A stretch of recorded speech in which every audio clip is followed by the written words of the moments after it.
Boa noite a todos. Que a paz daquele mestre querido, inolvidável, o Rabi da Galileia, o verdadeiro profeta,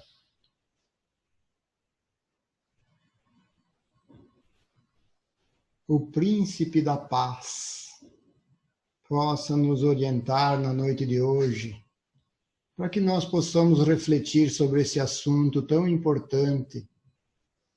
Porque nesses tempos em que nós vivemos,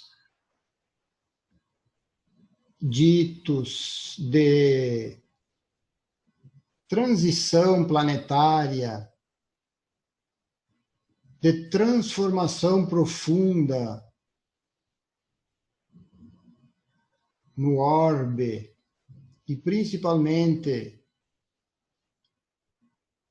na moralidade dos homens, e nós podemos dizer que nós estamos vivendo numa era de tempos de alucinação psicológica. Sempre é bom nós lembrarmos e refletirmos sobre essas questões das profecias, quando tantos irmãos nossos se arvoram a orientar de maneira particular a todos aqueles que o procuram.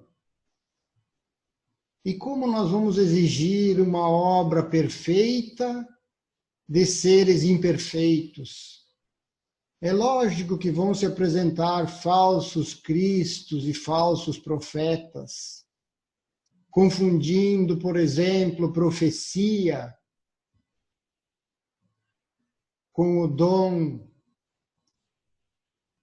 de revelar aos homens, de tirar de dentro, de educar pelo exemplo, de trazer a mensagem simples e profunda do mestre Galileu de há 2000 anos e implantar em nossos corações.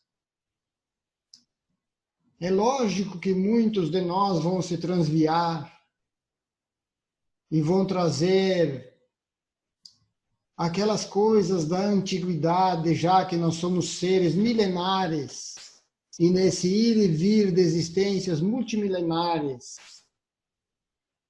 nós vemos nos manifestando com todos os nossos defeitos, com todas as nossas mazelas, com todas as nossas imperfeições.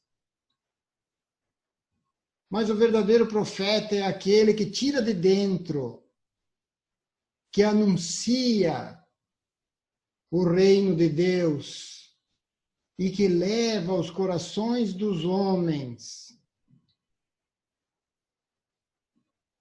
a grande notícia que o Espiritismo traz através de Allan Kardec, de que a lei de Deus está na nossa consciência.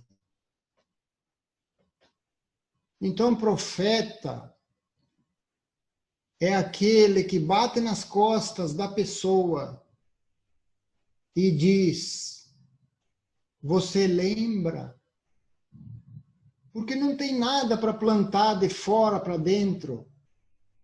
É tudo de dentro para fora.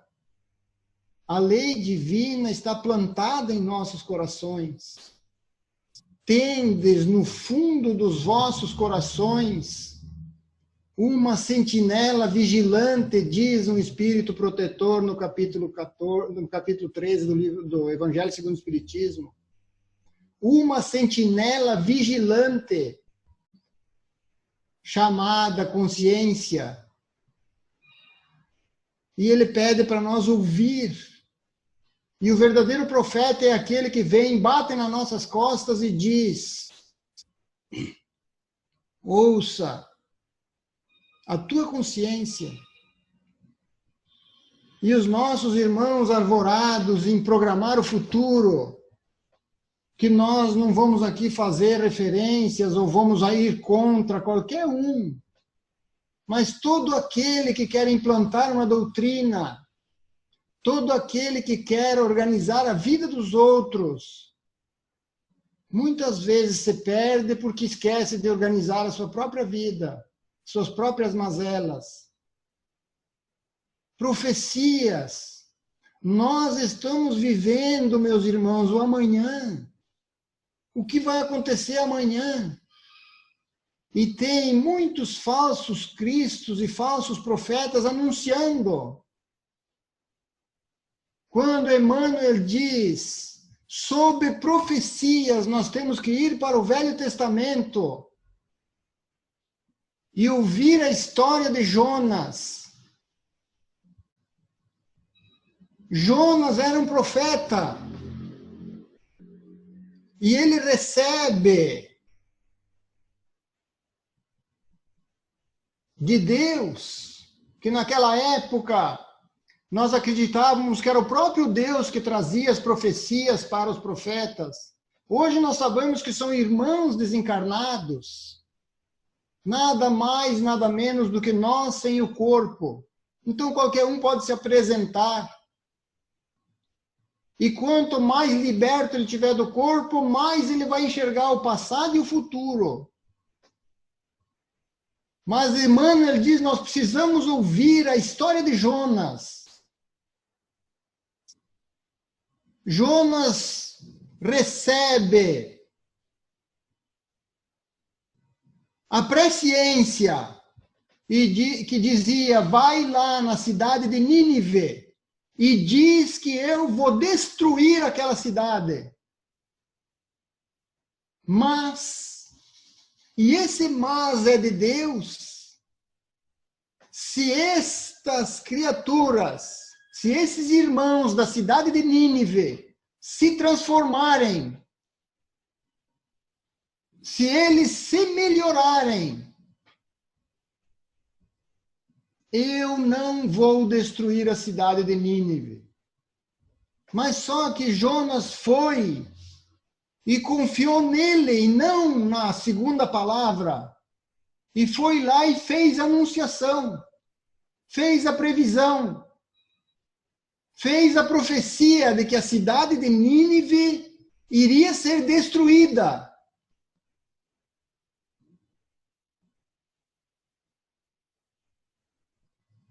Mas acontece que o povo de Nínive se transformou, se regenerou, e Deus poupou, aquela previsão foi mudada, porque o mas é de Deus, e naquela hora, naquele momento, é só Deus, nem Cristo e nem o Espírito Santo, diz Emmanuel.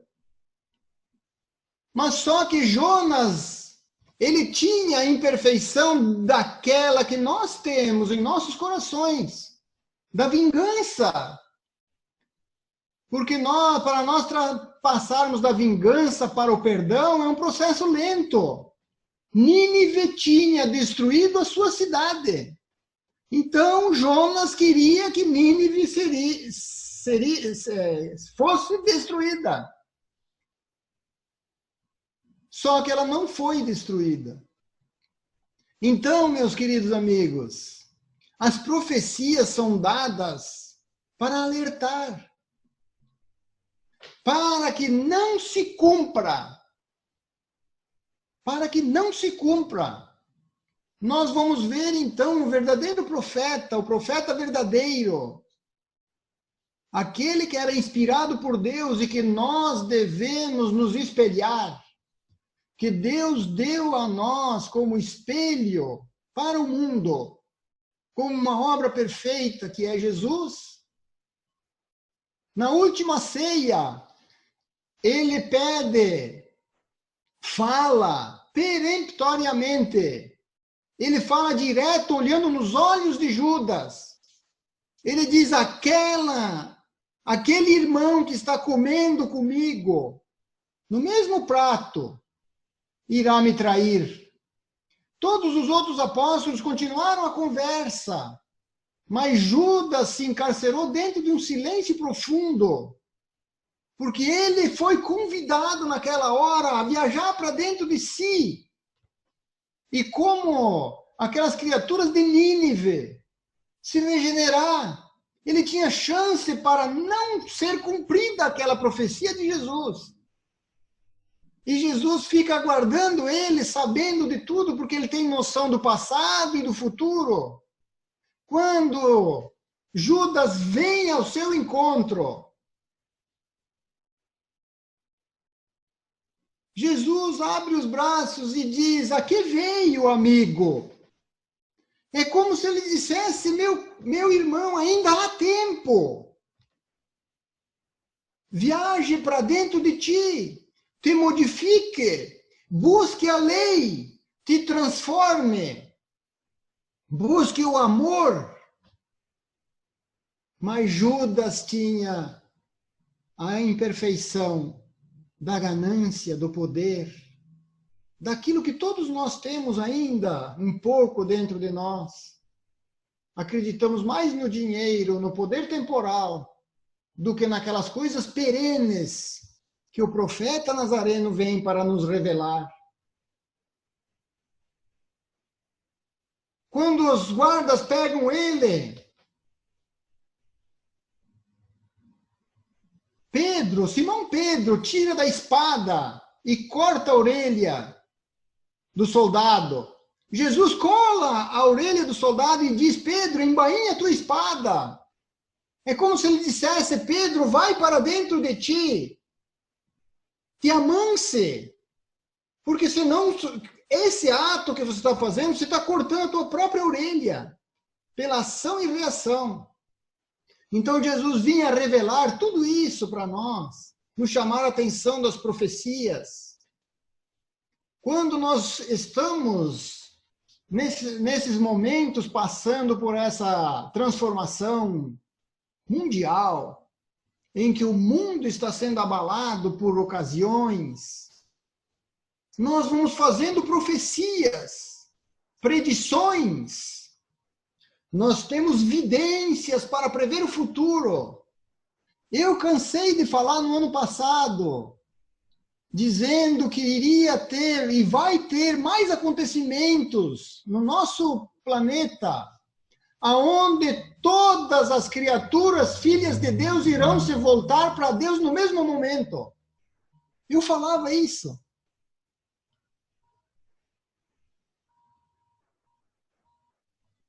E esses dias assistindo a televisão, eu vi as avenidas de todo mundo vazia e nós todos encarcerados dentro de casa. O que é isso senão todos voltados por um convite de Deus a nós viajarmos para dentro de nós mesmos? Então essas imperfeições nós vamos soltando ao longo do tempo, que sai de dentro da criatura humana. No Velho Testamento nós vamos encontrar também uma história curiosa, aonde nós vamos ver que Deus vai revelando as suas leis. E agora mais profundamente, porque agora nós não temos mais motivos para não entender Allan Kardec, que vem responder as questões mais óbvias da vida. Quem eu sou? Da onde eu vim? Para onde eu vou? Mas acima de todas essas verdades que ele traz a doutrina dos espíritos faz um convite, o convite para o autoencontro e o autoaperfeiçoamento. Este é o convite de Jesus, agora espalhado por todo o mundo. E no Velho Testamento nós vamos encontrar, por exemplo, uma história curiosa. Natã era um profeta desconhecido. E ele era o guru do rei Davi. Então ele chegou para o rei Davi certa feita e disse assim: Rei Davi, eu tenho uma questão jurídica para nós resolver. Fala, Natan, qual é a questão? Porque naquela época, o rei era o poder legislativo, judiciário e executivo, todos estavam concentrados no rei. Hoje, os reis não mandam mais nada. Eu sou rei. Eu sou rei. Só que eu não mando nem na minha mulher. Olha que reizinho fraco que eu sou. Não mando em ninguém. Naquela época, não. O rei era o rei. E Natan pede para o rei, nós temos uma questão jurídica para resolver. Rei Davi, tem um homem que tinha 100 ovelhas. E o vizinho dele tinha uma ovelha. E esse senhor, esse homem que tinha 100 ovelhas, matou o vizinho para ficar com aquela ovelha dele. Qual é a sentença que o senhor dá? E o rei Davi falou, esse homem tem que morrer. Aí o Natan, o profeta Natan, que era um profeta, que estava fazendo o papel de tirar de dentro daquela criatura, ele diz assim, o senhor não dá, como Jesus dá outra chance, você não acha que essa sentença é muito severa? Não, esse homem tem que morrer. O senhor tem certeza? Tem. Rei Davi, este homem é você. Aí ele se assustou. E aí ele diz assim, mas por quê? Rei Davi, pensa comigo. Você tinha um amigo, o melhor amigo teu. Você pôs na frente, no fronte da batalha para ele morrer. Para você ficar com a mulher dele, sendo que você pode ter um harém e quantas mulheres você quiser no teu reinado. Aí ele caiu em si com aquela verdade. Então a profecia e o verdadeiro profeta é aquele que toca a criatura humana. O rei Davi foi tocado. Ele não foi acusado. Quando nós voltarmos do plano físico para o plano espiritual, os nossos amigos queridos não vão nos acusar de nada, mas eles vão nos tocar, porque nós vamos ter um encontro com a nossa própria consciência do que nós fizemos. O que nós fizemos? Qual foi as nossas palavras, os nossos pensamentos, as nossas atitudes? Como foi o nosso proceder? O que eu aprendi? Qual foi a minha mudança efetiva durante a minha transição na carne? Qual foi a mudança efetiva que eu promovi nos meus sentimentos, nas minhas atitudes? Mas como agir? Como reagir? Como fazer a coisa certa? Como se posicionar nesse mundo conturbado com pessoas procurando o imediatismo, o consumismo, o sexualismo, como diz o nosso irmão, né, na última palestra? Como que nós vamos nesse imediatismo nos posicionar diante da vida para buscarmos a coisa certa, na hora certa? Qual é a pessoa certa? Qual é o privilégio? Qual é a prioridade? Então diz que tinha um rei que se fazia essas perguntas, ele queria ser um rei esperto, que tivesse a sabedoria. E daí ele falou, eu vou procurar um profeta. O profeta chamava João e vivia nos interiores da cidade. Ele procurou então esse profeta, o João, e esse rei foi com a sua escolta para tirar essas dúvidas que ele tinha na sua vida. Porque tem momentos em que nós somos colocados numa posição que nós temos que tomar uma decisão. Nós temos que dizer sim, sim, não, não, como diz o nosso mestre. Você não tem saída. Você pode mudar o teu destino de uma hora para outra. Dizendo sim ou dizendo não.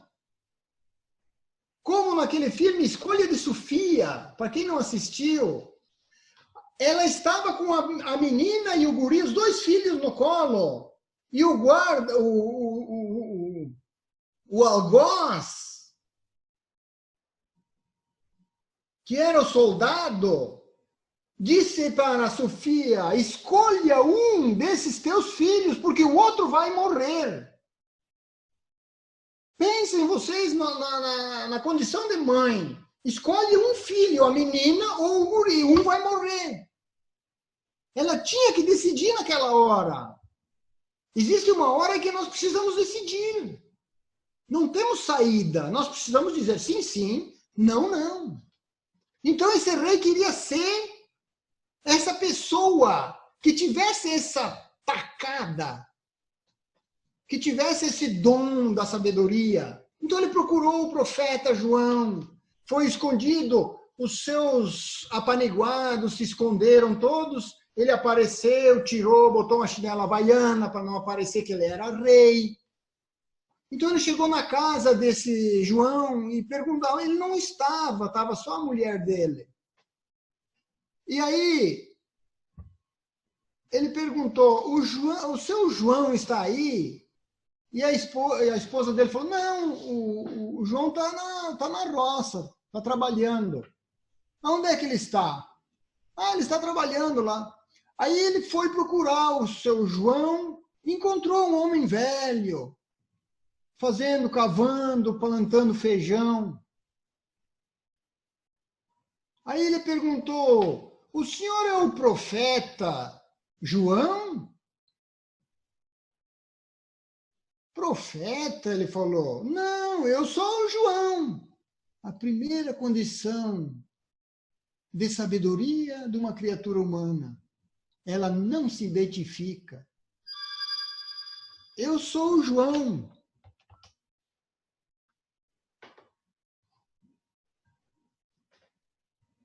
E aí ele continuou plantando feijão. O verdadeiro profeta planta o feijão. O falso profeta vende o feijão. Coloca o nome das pessoas no feijão e vende por R$1.000. Esse é o falso. O verdadeiro planta o feijão. Trabalha. E aí o rei falou, mas eu precisava fazer umas perguntas para o senhor. Ah, meu filho, quais são as suas dúvidas? Olha, eu vivo, eu sou rei, eu queria saber qual é a hora certa, o momento certo, qual é a prioridade. E disseram para mim que você teria essas respostas. Ele falou, continuou plantando feijão, aí o rei se levantou, estava cansado de ficar sentado, começou a ajudar ele a plantar feijão. Começou a ajudar ele a plantar feijão, plantaram uma carreira, 2 carreiras, foi passando, foi para meia tarde, começou a escurecer, e ele disse, mas estava cansado, não chega ainda, não, vamos trabalhar mais um pouco. Aí foi para casa, o rei seguiu atrás dele, chegaram lá em casa, o profeta João disse, vamos tomar um café, começou a se preparar, e quando ele começou a se preparar para entrar para dentro de casa, o rei ficou agoniado tanto, falou, mas eu estou perdendo tempo com esse velho, aquilo não me fala nada, não diz nada.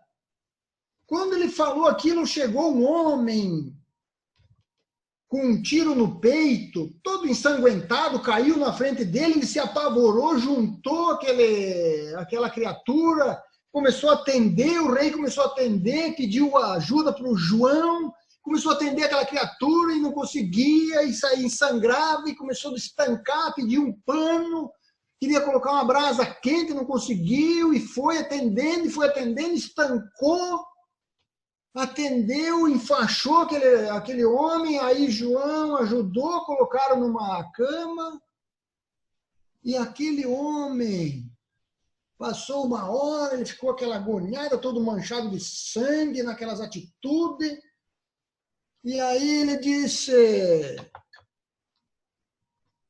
ele voltou a si, olhou para o rei e disse, você é o rei, eu ia te matar. Eu saí de casa para te perseguir, eu ia te matar. Mas por que, meu filho? Por que você fez isso? Porque você prendeu o meu irmão e eu jurei morte para você, você fez uma injustiça com o meu irmão e eu queria me vingar. Mas agora eu vi que você me atendeu e salvou minha vida e agora você vai ter um servo para o resto da tua vida. E aí o rei ficou impressionado com aquela história.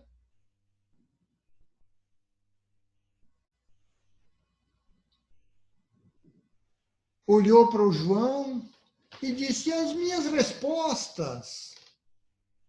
E as minhas respostas você não vai dar? E João então falou, mas você teve todas as respostas, meu filho. Qual é a hora? Qual é a hora? Você teve as oportunidades. Quando você precisou me ajudar a plantar feijão, você ajudou. Quando você viu o homem caído, você atendeu na hora. A hora, meus irmãos, é tão simples. A hora é agora. A hora é o agora. Não é o amanhã. Nós vivemos do ontem. Puxando as coisas que nós fizemos ontem, nos complicando com o ontem. Ou então programando o amanhã. E o próprio mestre nos diz, numa passagem, que está escrito no livro Jesus no Lar,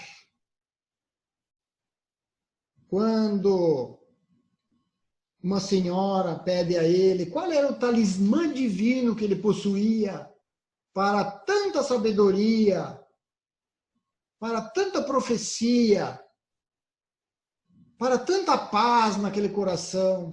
Tens, mestre, um talismã divino? E Jesus diz, eu tenho um talismã divino. E esse talismã divino é propriedade de todas as criaturas. Mas qual é esse talismã, mestre? Me explica. E Jesus então vai dizer a ela, o talismã divino é a hora que está passando. Então a hora é agora. Não é amanhã e não é ontem. Não é ontem e não é amanhã. É agora, é o hoje. É por isso que Jesus vai dizer, eia agora você que planeja o amanhã. Porque amanhã a Deus pertence. Tem o ser. Mas, e a prioridade, diz o profeta João, a prioridade é o próximo. É o que Jesus diz na parábola do bom samaritano. Ele faz a pergunta, quem é o teu próximo? O próximo é aquele que está próximo. É a hora que está passando e a prioridade é a pessoa que está do teu lado.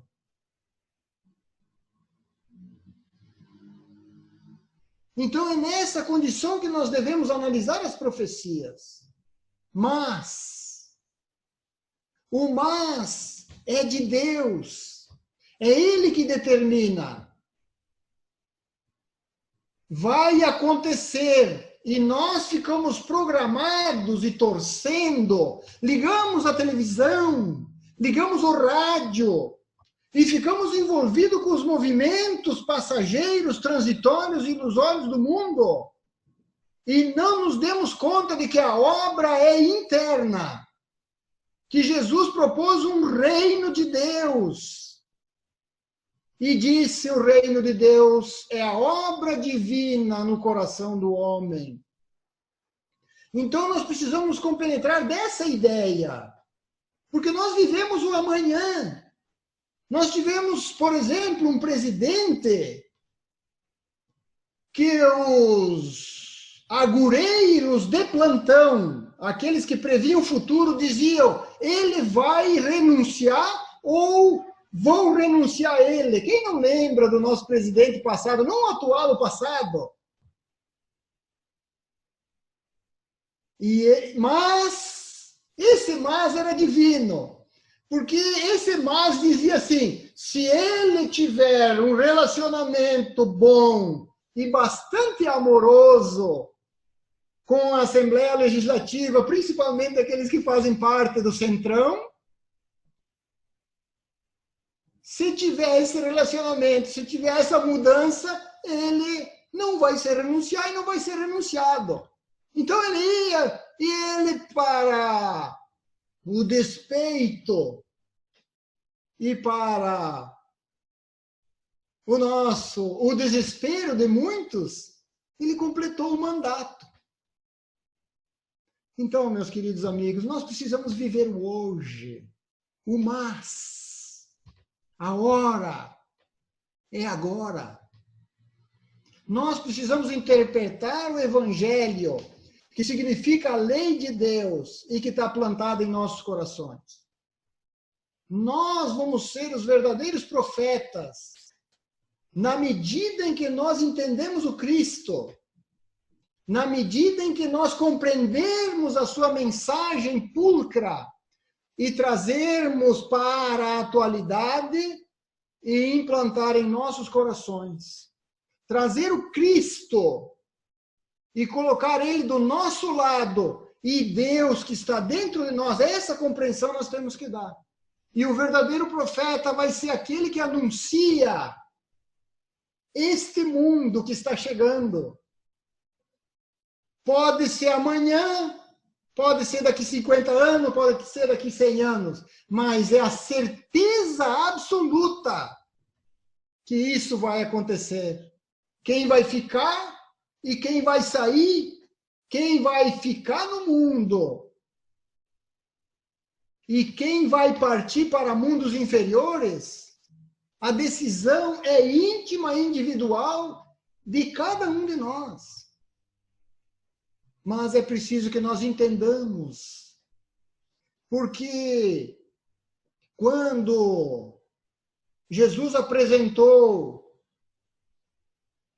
se apresentou para o mundo como o verdadeiro profeta,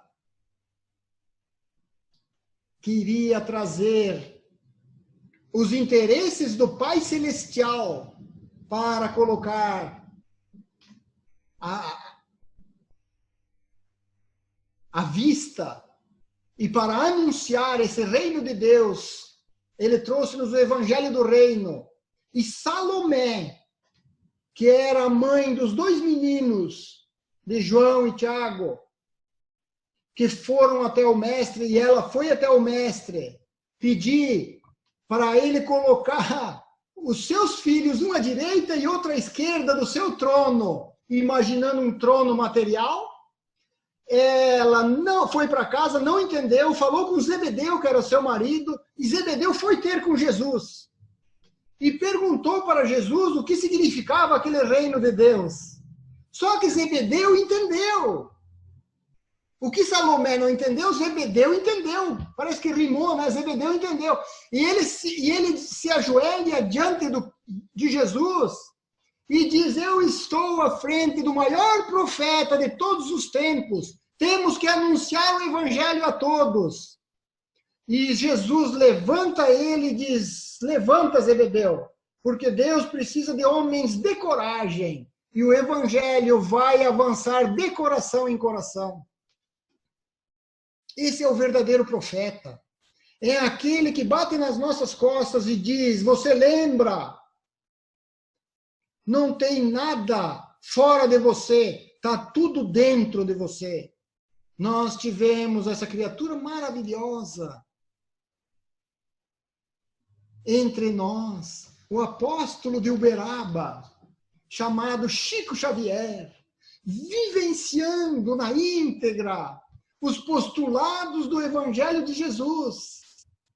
E certa feita alguém chegou para o Chico e disse, Chico, eu tenho medo de estudar a doutrina dos espíritos, penetrar nos conhecimentos e o tóxico do intelectualismo me atrapalhar na minha vida e eu perder as qualidades morais que eu já tenho dentro de mim.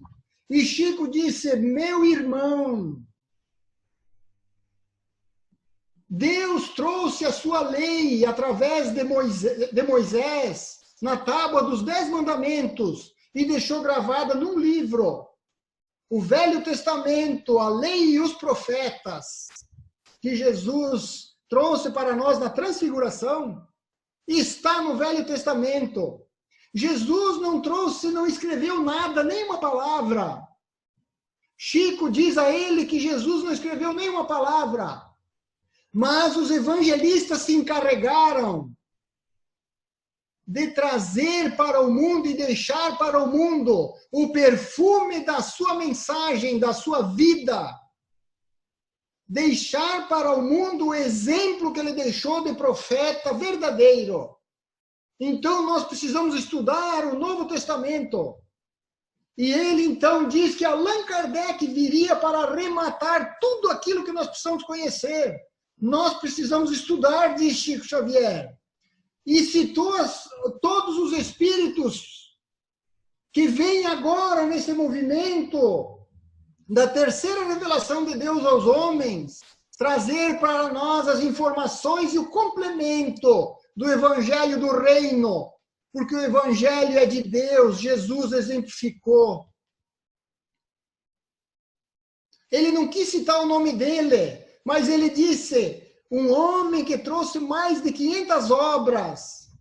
Ele diz, nós precisamos estudar. Mas, meu irmão, guarde o que eu vou te falar. Não adianta ser sábio se você não aprender a amar. Essa é a orientação do mais brasileiro de todos os brasileiros, do Chico, do Cisco, daquela criatura que foi a humildade em pessoa. E quando Jesus sobe ao monte, ele diz, bem-aventurados os humildes, porque deles é o reino dos céus. Feliz é aquela criatura que é humilde, que tira de dentro de si, que faz um caminho de dentro de si, do orgulho para a humildade, que faz um caminho do mal para o bem, da vingança para o perdão, e é feliz. Então, meus amigos, aprendamos a amar, porque Jesus disse, no último ensinamento, eu vos deixo, que vos ameis uns aos outros como eu vos amei. E agora, no capítulo 6 do Evangelho segundo o Espiritismo, ele diz, espíritas, amai-vos. Este é o primeiro ensinamento. Palavras do verdadeiro profeta. Muito obrigado, meus irmãos. Que a paz do verdadeiro profeta, do Cristo de Deus, possa penetrar os nossos corações. Que assim seja.